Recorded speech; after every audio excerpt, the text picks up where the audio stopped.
Hello, one and all. This is Step Ahead with Ernie Rivera. I am your host, Ernie Rivera. So let's talk about it today, shall we? Choosing your parents and the glory of art.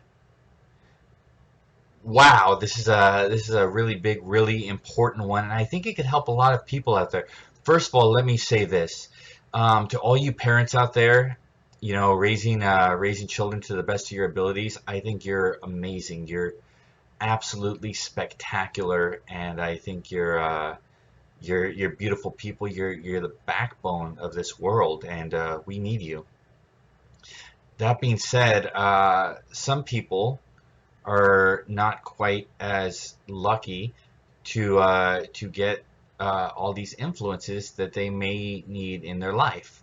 I was pretty lucky because my mom was always there for me, and she was wonderful, and she always took care of me to the best of her ability. And I think she took care of me very, very well. That being said, my mom, my mom, God bless her, she sometimes she can be tough as nails, but for the most part, she's a dainty, feminine thing. And growing up, that's not necessarily what I saw for myself, understandably. So what was I to do? I did have family around. I had masculine influences, but I didn't have anyone directly around me to teach me any of these traditionally masculine skills. So what did I do? Um, I think it was a mixed kind of blessing, you see, because I thought to myself, I said, uh, I said, Ernie, these are the people you have around you, and they're all amazing. Um, but are they able to feed every part of you and help you grow in the ways that you desire? And sure, they were able to do that. 90% of the way. That was fantastic. But the other 10% of the way, I had to look within myself to figure out what I wanted and where I was to get it. Now, like I said, it was a mixed blessing. Without anyone around me to teach me the skills I desired in my heart, I looked to cinema and I looked to books. Um, I looked for characters that I wanted to be like. I looked for people who could help make me this masculine version I saw of myself in my head when I was just a young boy. And of course, I think like a lot of people, it starts with Superman or something along those lines. He's kind of the epitome of masculinity, and it's not this stuff they're trying to say nowadays is masculine, which is actually toxic. I'm not talking about any of that, but I'm talking about real stoic, compassionate masculinity. Power mixed with compassion. Um, Superman's a great influence, but as I got older, I looked not just at Superman, of course, but I looked to Jonathan and Martha Kent, the wonderful people who raised him. I looked to Jor-El, his biological father and advisor in the fortress. I looked to a lot of these really interesting, fascinating characters to see how they could make me stronger in my life. My heroes weren't strictly comic based, but they extended to different parts of cinema, different parts of television. For example, person of interest, I would look up to Harold Finch and John Reese. You have the perfect duo here.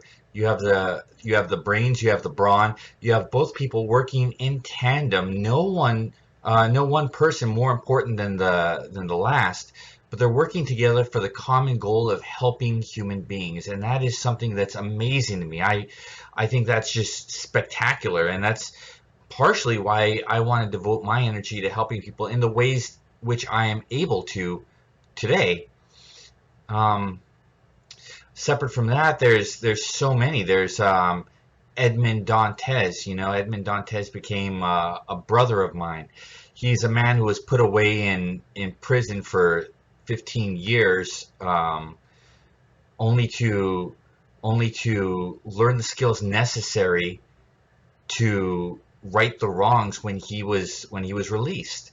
You have people like Sirius Black and Albus Dumbledore. Sirius Black actually meant quite a bit to me because he escaped Azkaban, and of course he escaped Azkaban, the worst prison in the world, not just for his own sake, but he did it so that he could be closer to his godson, so that he could protect his godson, and he could be the family to his godson, who had no family in this world.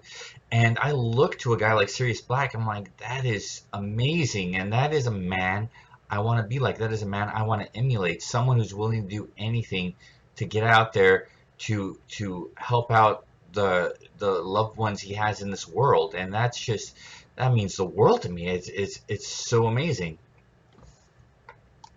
And of course, after exploring the world of fiction, I started exploring the world of nonfiction. I started looking at guys like David Goggins and Dr. Jordan Peterson.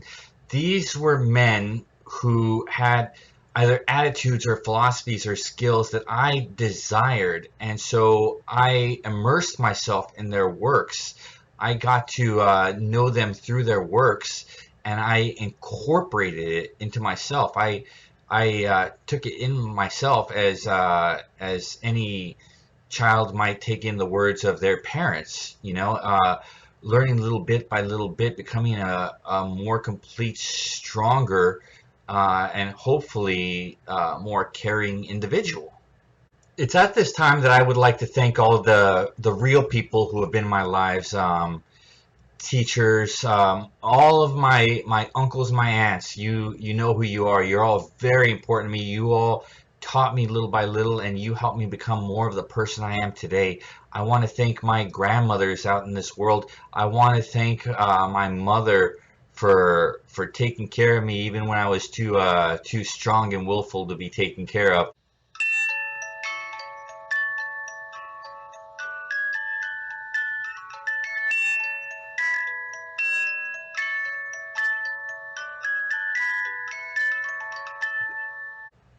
So right now, if you haven't done so already, I would like to remind you to please hit that like button, hit that subscribe button, very important to me, and hit that notification bell so that you get the new episodes as soon as they come out. Now, this is all super important to me as I build my channel. I hope I'm offering you content of value. I hope you're really getting something out of it. And if you are, please, again, click that like, that subscribe, and that notification bell, as it helps me out as I build this channel. Thank you so much. It means the world to me. Okay, guys, and lastly, I would just like to leave you with this. They say that we are a combination of the 5 people we spend most of our time with. And I could see how that would be true. If you're spending your time with a lot of people who are wasting time, you might become a time waster. If you're spending time with a lot of people who are creating value, you might become someone who creates value. Sure, we're a combination of the 5 people who we spend most of our time with, but I would like to suggest that those people need not be real. Let's say 3 of the people you spend most time with are real people in your real life, but 2 of them could be fictional characters. They could be from a novel you read 5 million times, and you've just really incorporated it, and it's become a piece of you. It could be from a television series or a movie or something that means the world to you. You could incorporate that into you, along with the real people who are in your life who mean so much to you. Albus Dumbledore once said, "Of course it's happening inside your head, Harry, but why on earth should that mean that it's not real?"